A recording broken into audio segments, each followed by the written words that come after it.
Hello guys. As you may remember, about 2 to 3 months ago I made a video where I drank moldy berry juice basically.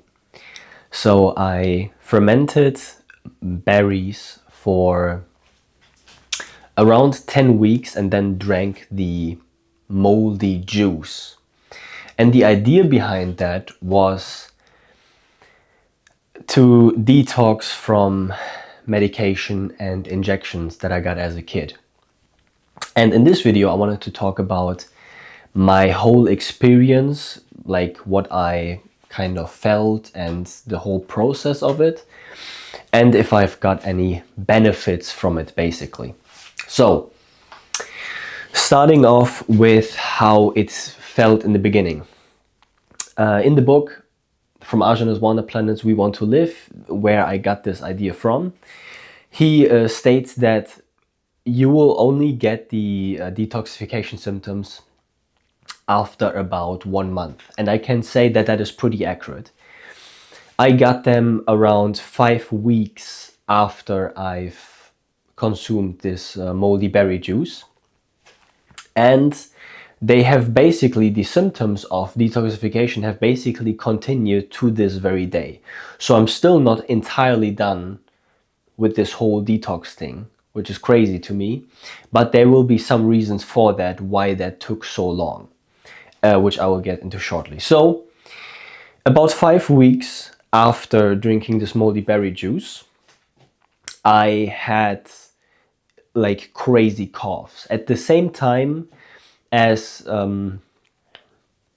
I got this cough, basically, I was there was in my area a carnival, where you go and you have a lot of fun, and you can ride some roller coasters and stuff like that. And I like there is a lot of like artificial smoke that they produce, and I thought that the coughing that I would have, or the coughing that I had at the time, came from inhaling too much of this artificial smoke, which was not the case, because for basically the last 2 months, so this was 2 months ago where where the detoxification basically started, maybe even a little longer than that now, probably 2 months and 1 or 2 weeks right now. So I got the craziest cough of my life, like insane, and again, I'm still having a cough. It's much less noticeable now, and I'll explain what exactly I did. And it's gotten better over time anyways. As you can see, I'm not coughing right now, but I can feel whenever I'm speaking and whenever like my throat vibrates, I think there's a little bit of mucus that gets, that gets set free, and that makes me want to cough. But right now I'm fine. So yeah, it took about 5 weeks for the detoxification to occur, and then I had around, like, so far 9 weeks of basically constant coughing. Like, there's no day where I don't cough at all. There's some days where I like cough very little, and then there's some days when I cough a lot. And I think that has to do with temperature. Aajonus himself said that when when the temperature is very high, or you wear a lot of clothes, then the bacteria go into hibernation. They basically sleep, and they don't detoxify the body. And whenever it's cold, then detoxification starts, and that's why, for example, people get a cold, right? It's not that the cold temperature makes them sick; it's that they have been sick anyways, and the bacteria only work when it's colder. So just so you know. So my experience is basically that I've had constant coughing, and yeah, basically that's basically it. I can't really explain anything else. Any benefits that I may have is that I definitely have more energy now. That was the whole point. The whole point, I can't really quite explain it, but when you get injections such as the injections that you've gotten in 2020 or 2021, then there are a lot of enzymes that are still active in your body that you don't actually need. Like, you don't need these enzymes, but they're continuously like sucking off energy basically, and you want to basically detoxify from these and of course from all the, you know, formaldehyde and mercury and so on. So that's basically what I did, and I would say that over the last 2 months, even though I'm sick, even though I'm detoxifying, the energy has kept rising the whole time basically. And that's basically what I can say. I can also say one thing, which is that you can, if you want to do something similar, or if you want to do this, you can drink a lot of milk. But over the past couple of days, I've not drinking any milk, and I definitely feel a lot better. I'm a lot less bloated in the face, and I cough a lot less. You can now say, oh, maybe, you know, coughing more is good because then you, I don't know, get rid of the toxins, which is true. But I think sometimes when you consume milk, you know, there's mucus in the milk, and of course, growth hormone, IGF-1 and so on, that will just produce a lot of mucus. And sometimes that can be too much. For example, I've had nights where I woke up in the middle of the night at like 3 a.m. and I've just coughed for like half an hour straight.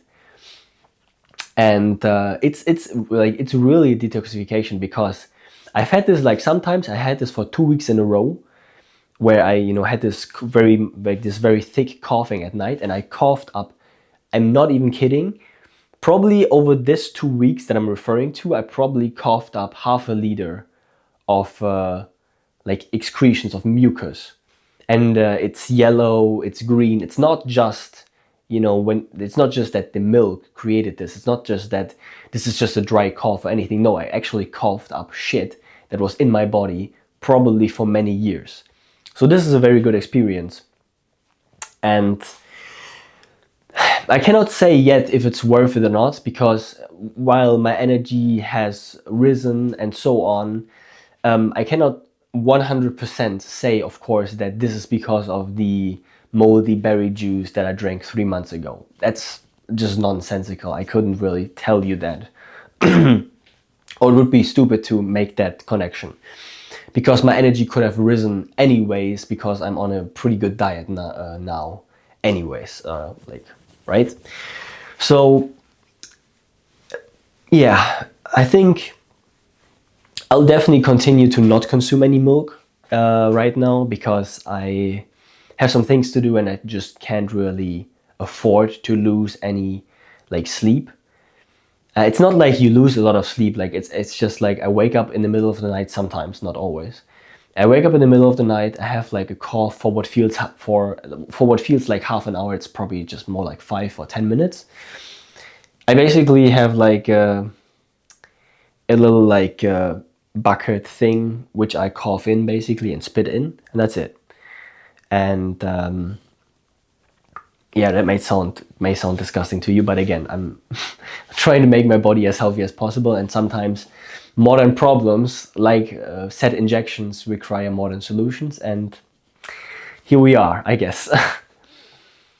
I want to give you a health update anyways. In general, other things I've been doing recently. Another thing I've been getting into is semen retention. And I think a lot of people in this space are still, or in this raw meat kind of community, they're very connected to the ideas of Sverige Gotis, or Sverige, however you say his name. And they watch his videos and they're like, oh, semen retention is bad because, well, it's bad because it kind of you put yourself in a prison, in a mental prison, and you don't act out your urges. But here's my counterpoint to this, why I believe that you're wrong and the Goats is wrong on this.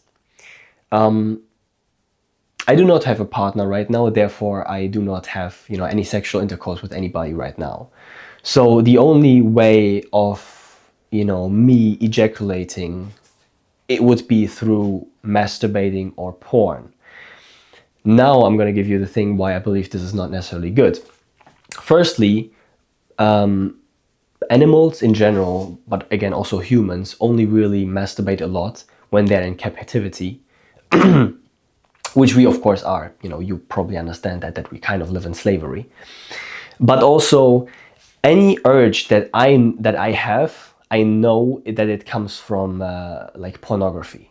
Like most urges, like there's a difference between the urge of I want to wank one off right now, that is the pornography urge, or the actual sexual urge, which is, oh, I see a nice woman, I am gonna go up to her and I'm gonna talk to her. That is a very big difference.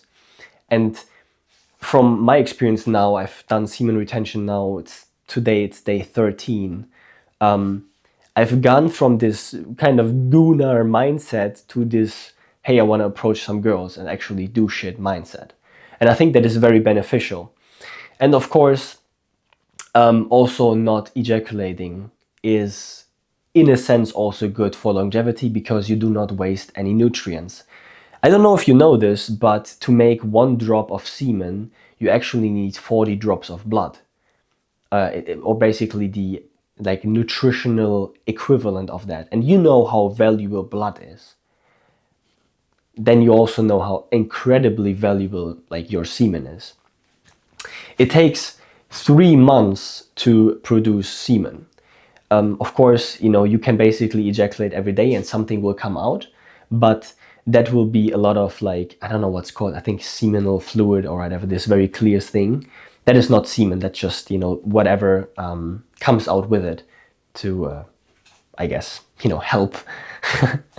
So, yeah, I've definitely changed my opinion on this. When I listened to Goatis a lot, I always was like, yeah, well, I'm having these urges and me not acting out my urges would be going against your nature. But you cannot trust your urges when you're an addict. And I would say that I am somewhat of a pornography addict. For example, if like somebody is, let's say, when somebody is addicted to, let's say, crystal meth, right? Then he has urges to consume crystal meth, even though these urges are, of course, not natural, because crystal meth, of course, is not natural, right? It's not a natural thing. So Sverige would now say, oh, he's a slave for not acting out his urges, even though his urges are not actually real. Like, they're not natural urges, they're just conditioning by the drugs, like, and it's the same thing with porn. It's the same thing with all of that. Again, you have natural urges, you have natural sexual desire to go out and seek a partner and so on, right? But that is very different from the porn urges that you might have otherwise. And that is something that I needed to understand before I, now understand this semen retention. Of course, if I meet a girl and she wants to have sex with me, I will have sex with her, of course. Like, I'm not gonna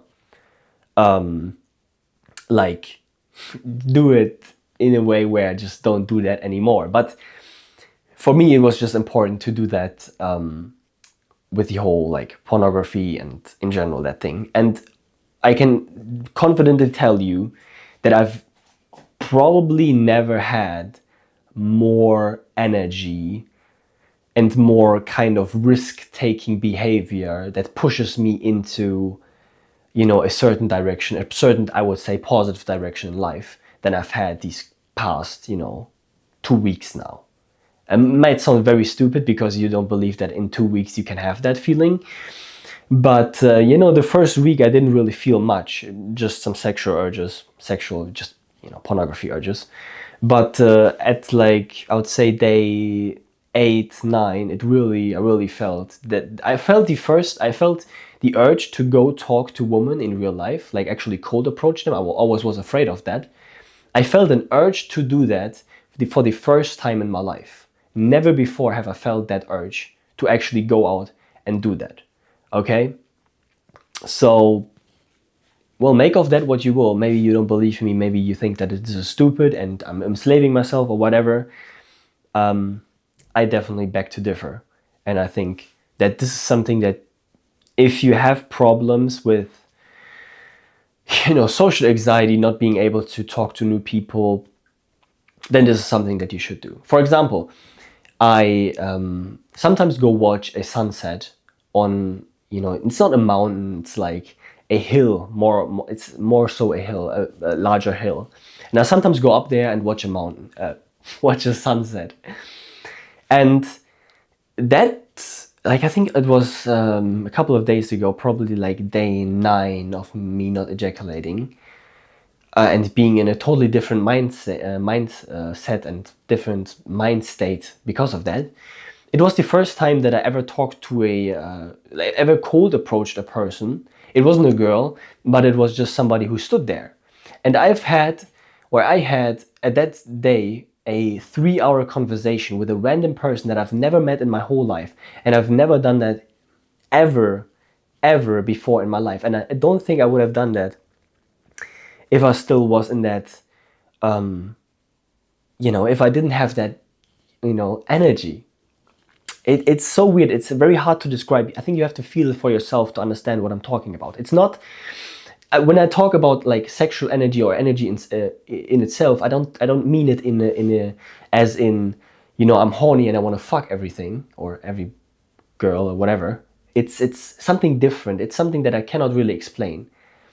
It's less of a physical feeling and more of a mental feeling that you get, and more of a mental push that pushes you into a, almost direction of, just again, risk-taking behavior. To me, approaching people that I don't know is risky. It's really not, because you're not like really endangered in any way, but like in my mind, I was like, when I stood next to that person and was about to talk to the person, I was like, what if this person just doesn't respond? What if this person just doesn't even know my language? I live in Germany. Sometimes that happens because of a whole bunch of fucking ethnics we have right now, but whatever, different subject. But I had like a lot of doubts in my mind, I was like, I don't know, what if this person rejects me? What if I feel bad afterwards, right? But I just did it, and it felt amazing. And I had a 3-hour conversation with a human that was very beautiful inside. And I've, again, never had that before. And I don't think I would have ever had that kind of conversation if I didn't do what I did, like I said, or didn't abstain from, pornography, and ejaculation as well. I think that plays a big part. Yeah, maybe you should try it. It's really good. I'm definitely continuing this. I think it's definitely worth it, because like basically I can literally feel every single day my urge to meet new people, to make new connections, to talk to girls on the street that I find attractive gets bigger and bigger. And this is exactly who I always wanted to be. I always wanted to be that person that doesn't have any social anxiety. I always wanted to be that person that can just talk to anybody about anything and not feel awkward doing so. And I'm just really turning into that person, and it feels amazing. And yeah, it's just like, it's so fundamentally human to want to get to know other people, right? New people, to have beautiful conversations with them, to meet beautiful people of the other sex, right? So doing this helped me again immensely with that kind of pursuit, and I'm very happy about it. What other things have I done for my health? Well, I sleep on the floor right now. I've done that in the past. Might sound very weird to you, and I will explain why I do that right now.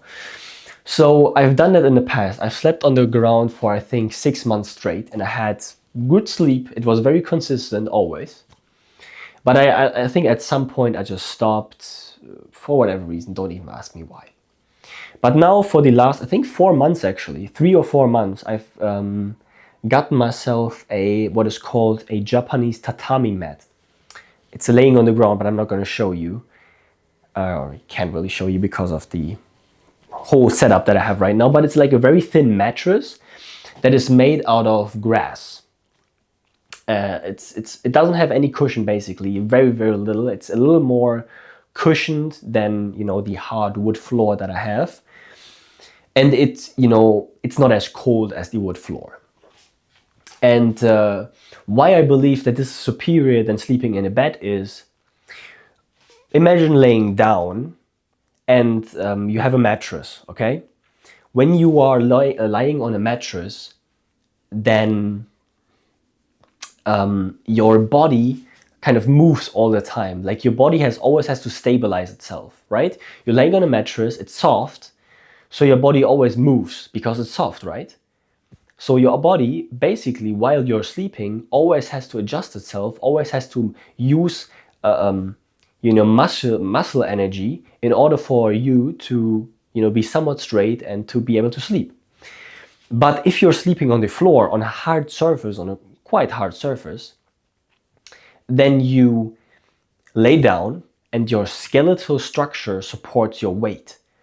Your muscles don't have to do anything. Your muscles can relax entirely, and the only thing that supports you is your skeleton and your weight.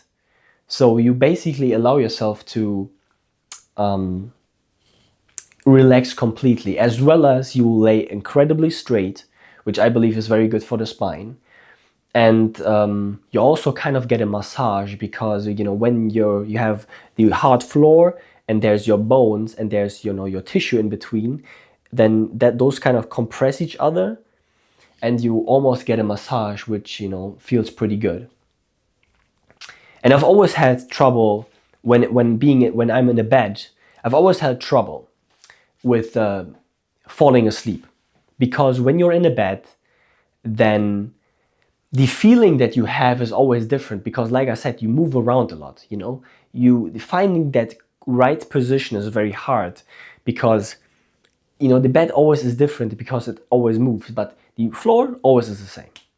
So when I lay down in my bed, I fall asleep within 5 minutes. Before that, it usually took me half an hour to fall asleep. So yeah, make of that what you will. I think this is a good thing. I feel very good about it. I never have any pain. I feel amazing. I sleep very well. I feel very rested, and yeah, in general, something I'm very happy about. Maybe you should try that as well. Even if you just have a yoga mat, you can use a yoga mat.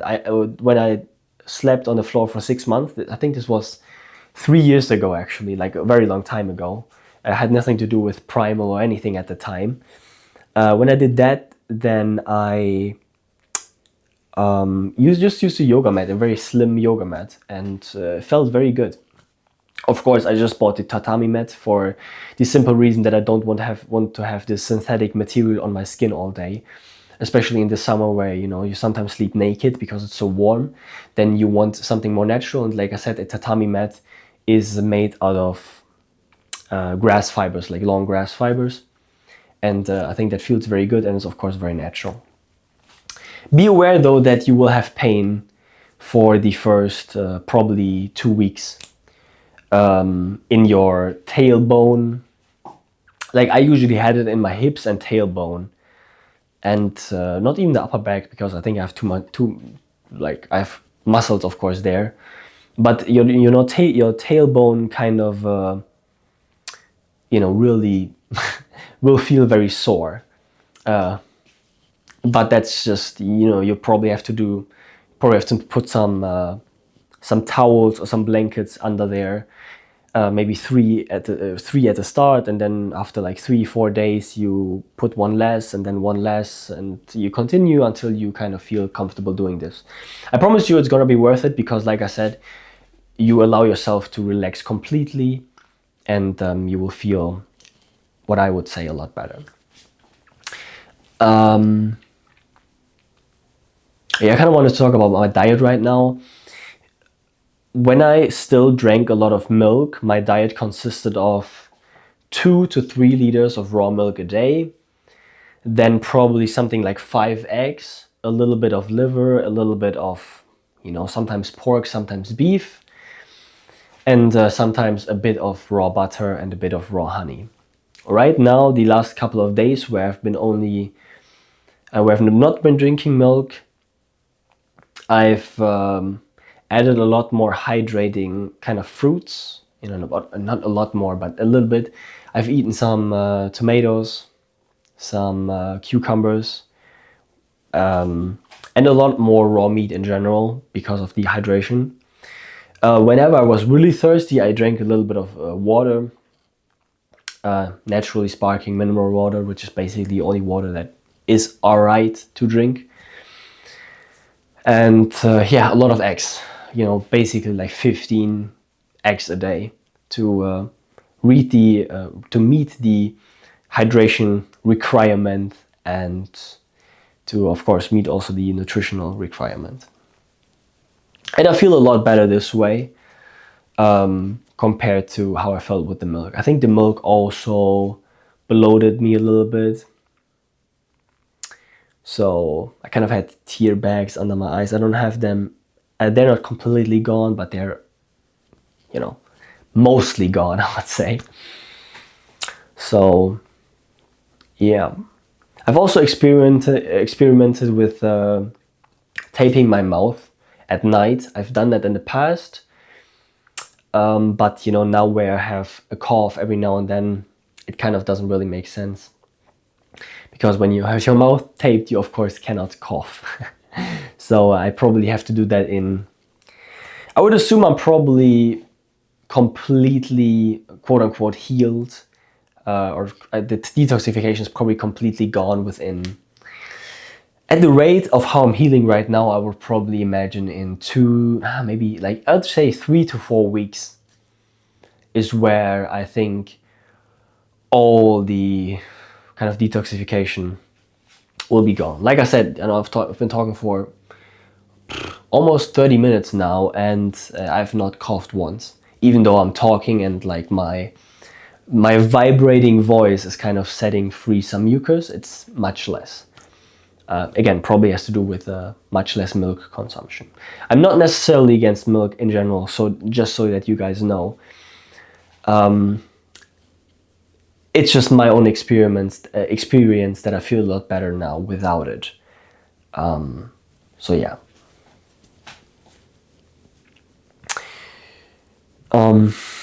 Yeah, I think that's just it for today. I think another thing I wanted to get into real quick is that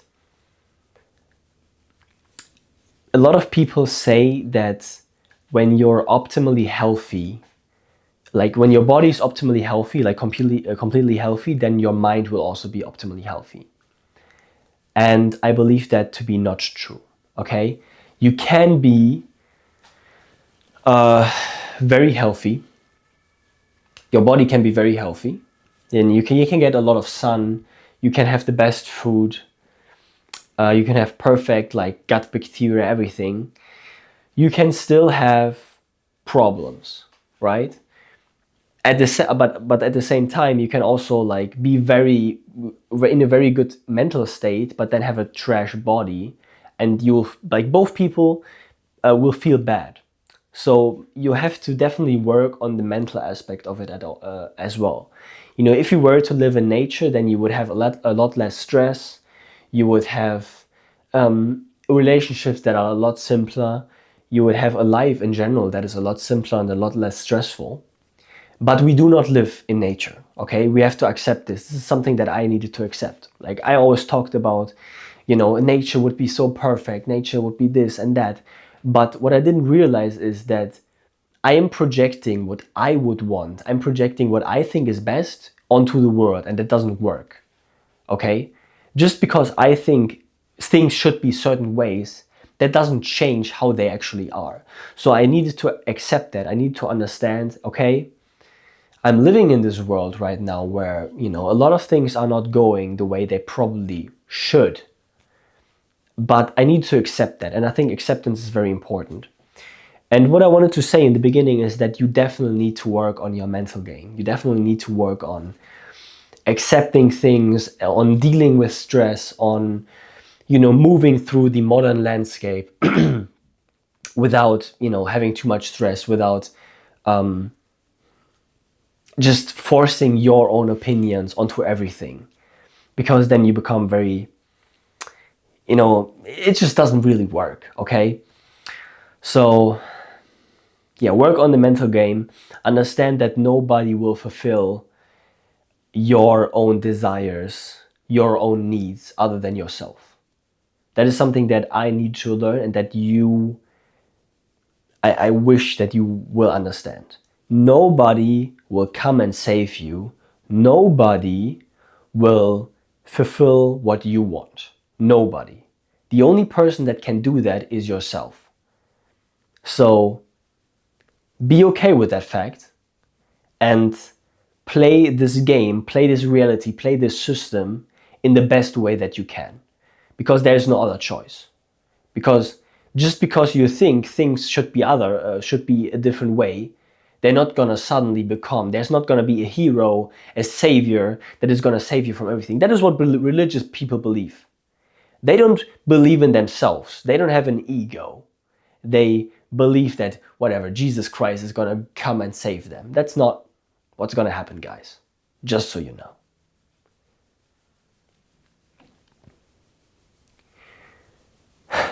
I think this is it for today. Maybe you've learned something. It was fun talking about all of this, talking about how my health improved and what kind of things I'm doing, and maybe you learned something. I would be very grateful or very happy if you actually did. And if you have any questions regarding anything that I said or anything that I talked about, or if you need any help with anything, then write a comment, and I'll see you in the comment section, and maybe even make another video when I have new ideas for new videos. So I'll see you then, guys.